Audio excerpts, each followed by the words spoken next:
I work at a gas station in Royal, Pennsylvania.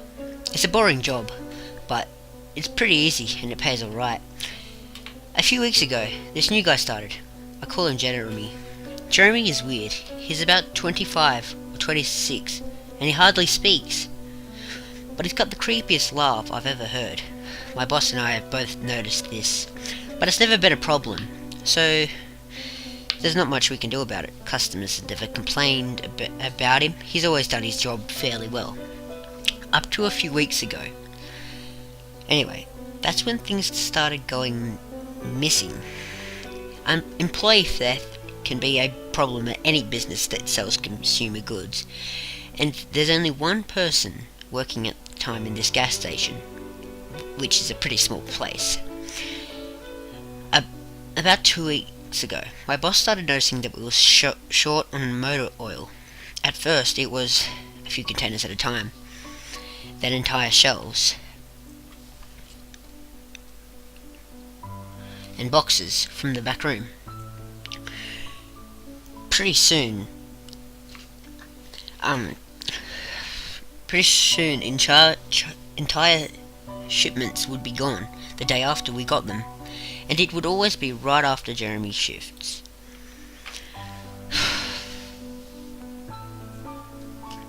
My boss had checked the security camera tapes from every single night that he worked, but he could never catch him in the act. Jeremy would lock up at closing, then the motor oil would be gone the next day. My boss usually takes the tapes home with him to try and catch Jeremy stealing. But his daughter has a softball game last night, so he asked me to watch the tape for him. He offered to pay me overtime under the table, and I figured out it would be a long night.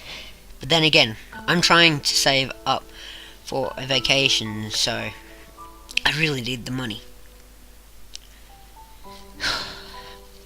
I took the tapes home, popped them in an old VCR, and sat back. 2 days ago, the last time we worked. Jeremy started at 4 p.m. Everything seemed pretty normal at first. He counted up his drawer, switched off with the woman next to him, and waited for a customer.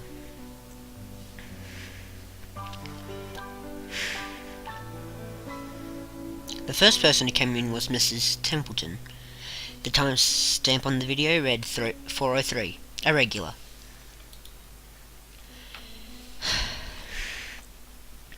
She picked up her cigarettes and a newspaper, and paid with the 20. Nothing unusual there. The next customer was a local guy named Ron. He drives a motorcycle, and usually comes in every few days. He filled up his tank, got a bag of beef jerky, and paid with his credit card, and then left. Next was some guy with a cowboy hat. Never seen him before, but we get plenty of strangers, just as any gas station. He got $40 worth of diesel and paid with a $50 note.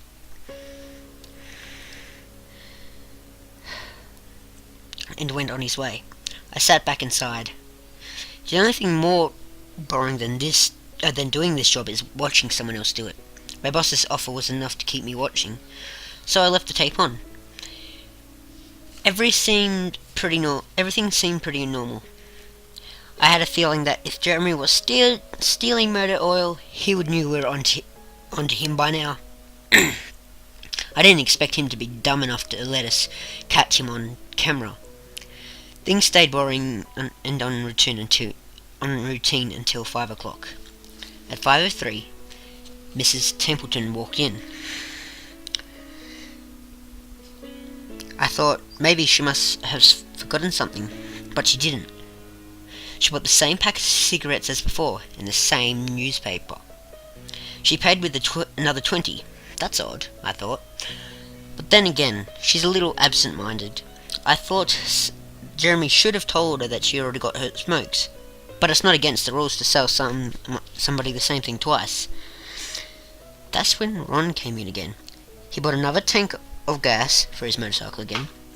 I later checked the outdoor camera because maybe I thought that he had another car he wanted to fill up, and the same pack of beef jerky. He paid with his credit card again. No big deal. I thought this was just a weird coincidence. Mrs. Temple forgot, and Ron probably owns more than one Harley. That's when the guy with the cowboy hat walked in. I felt a chill run down my spine. Don't get diesel. Don't get diesel. But he did. He got $40 of diesel and played with a $50 bill. Every move he made was incidental to his first visit, right down to the way he scratched his nose before he walked out. Either this guy was rich, owns a lot of trucks, and just moved into town, or something really bizarre was happening. I kept watching. Every customer for the next hour was the same as before. I was seriously freaked out, and then at 6:03, Mrs. Templeton walked in.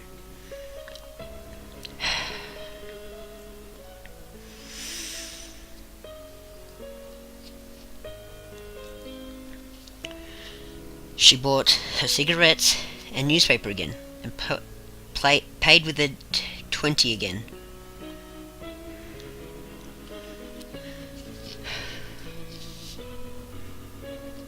I thought I was going to lose it.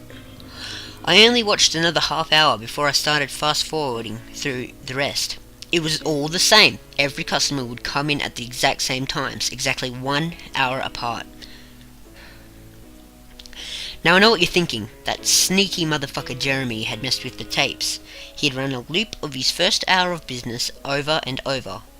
And that wasn't the case. There are windows that the cash register covers. And I watched the sunlight fade time as Jeremy's shift went on. Jeremy's routine didn't loop over. He swept, mopped, restocked, and did all of his duties exactly how you would expect, but the same customers kept coming in. I was panicking at this point. Something was seriously wrong with what I was seeing, and I had no explanation for it. I skipped ahead to when he locked up. He walked out to his car. He hadn't stolen anything, but I kept watching just to make sure. I fast forward one more time, about midnight. Exactly 12:03, out of nowhere, Jeremy's face pops up on the camera. I don't mean he moved his head into view.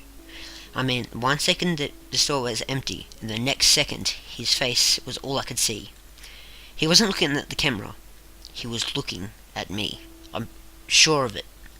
I screamed and fumbled for the remote. By the time I grabbed it, he was gone. As soon as he had left, one frame he was there, the next he wasn't. My hands were shaking like crazy. I popped in another tape. The indoor camera shows the back area, by the cash register. I'd be able to see how he got up to put his face in the camera like that. I skipped to 12:03, but there was nothing. I would have been able to see him standing on a ladder or something on this tape, but he wasn't there. I didn't see him enter the store at all after he left. It's like he wasn't really there. He doesn't know the security code, and no alarms were triggered that night after he locked up. What I did see, however, was that at 12:03, the motor oil vanished off the shelf. All of it. Same as Jeremy's face. 1 second it was there, the next it wasn't. I turned off the tape and went to bed. But I didn't get a week of sleep. My body was exhausted right now, but my mind was racing. That tape was undoubtedly the most disturbing thing I've ever seen in my entire life. I work in a few hours. My boss asked me to bring the tapes and tell him what I found. But really, what the hell am I going to say? Jeremy works the night shift tonight, directly after me, and the plan is for me and my boss to come in just before I leave and confront him with me, as I'm supposed to be the one who caught him stealing. I have no idea what I'm going to do, but I suppose I'll have to show him the tapes, but I don't want to watch them with him. I never want to see something like that again. I can't get the image of Jeremy just smiling directly into the camera out of my mind. It was the creepiest look I've ever seen on another human's face. Anyway, I'm going to try again to get some last minute sleep before I have to go in and deal with this. I'll let you guys know what happens. Update. 12:49 p.m. I'm updating from my phone. Apologies in advance for errors. My boss just finished watching the last of the tapes. I told him what to expect, but you really can't prepare someone for something like that. He's scared shitless. I am too. And Jeremy is due to come in at 4. We've got little over an hour to get our shit together. But neither of us knows what to say to him. He's just a fucked up guy who likes to steal motor oil and scare the shit out of people. Or maybe he's something else. I don't know if this is crazy, but does anybody think that he could have to do with anything with the time loop? My boss said he'd never noticed anything like this in the other tapes, but the way he popped up in this one made me think that he knew that I'd be watching. The way he smiled in the camera was like a little kid showing you a sandcastle they just built or something. I don't know. I probably sound crazy. I sure feel the part. I'm going to talk to my boss some more. We have to calm ourselves down and figure out how to handle this. I'll update again tonight, but I have a really bad feeling about this, how this week's going to play out. Update. 4:43 p.m. No sign of Jeremy. Tried calling him, but his phone's been disconnected. We're calling the police. Update. 5:33 p.m. No sign of Jeremy. Tried calling him, but his phone's been disconnected. We're calling the police. Update. 6:33 p.m. No sign of Jeremy. Tried calling him, but his phone's been disconnected. We're calling the police. Update. 7:33 p.m. No sign of Jeremy. Tried calling him, but his phone has been disconnected. We're calling the police. Update. 8:33 p.m. No sign of Jeremy. Tried calling him, but his phone has been disconnected. We're calling the police. Update. 10:58 p.m. Holy shit. Holy shit, holy shit, holy shit. I just got home and saw my previous updates. Things make less sense now than ever. Here's what I can tell you. I went to my work, Jeremy never showed up. Me and my boss decided to call the police, as you're well aware. When I picked up the phone, I thought the sun went out. I shit you not, that's what I thought happened. Apparently I blacked out for exactly 5 hours because when I looked at the clock it was 9:33. I think I got stuck in Jeremy's time loop, and then I snapped out of it at the exact point when I blacked out, if that makes any sense. But that's when things got really weird. My boss was right next to me when I blacked out, ready to corroborate my story to the cops. When I came to, the phone was in my hand, but it was dead. Not even a dial tone. My boss was still there, but he wasn't moving. He was standing up, but frozen. I looked at the clock again. It wasn't moving. The second hand was stuck on the 12. It was 9:33 exactly. The clock on the register, the computer screen, wasn't moving either. My phone was frozen.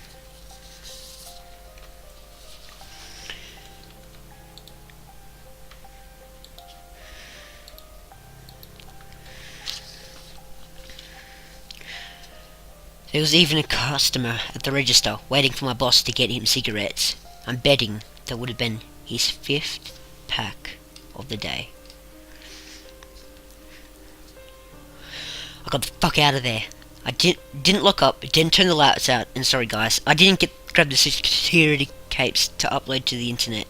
Believe me, that was the last thing on my mind. The gas station is on a major highway, and cars were parked all along it. Except they weren't parked. They were frozen. People inside were sitting as wax statues. I got in my car and prayed it would start. Thankfully it did.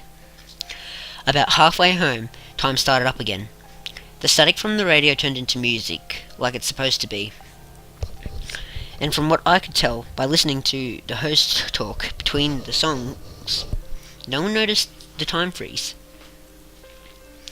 Or whatever it was. I was the only one. Well, I'm sure that Jeremy noticed as well. still have no clue where he is or what he is doing. I'm hiding in my room and calling the police again